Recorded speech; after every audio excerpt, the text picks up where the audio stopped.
Hey, I was listening to NPR over the weekend, Studio 360, and they had this really interesting discussion about childhood events that inform who you're going to become when you get older. So that got me to thinking, what childhood event or thing happened when I was a kid that sort of informed who I was going to become, you know, 30 years later, 40 years later, 100 years later.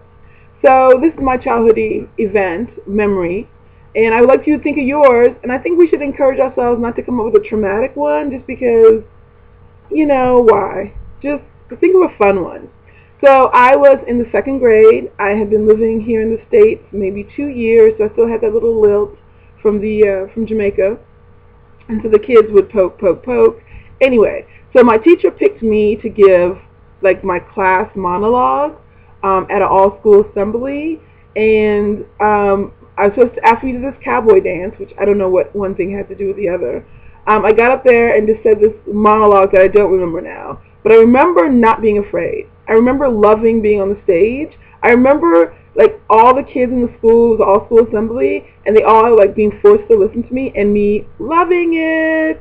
So I think that was what informed me that I was going to be a ham. Like I like being in the spotlight. I like people listening to me, being forced or otherwise. Yeah, I like that memory. That's a fond memory for me. So, what is a memory that you have that you brought from childhood and sort of informed who you've become? Love to hear it. Y'all have a good evening.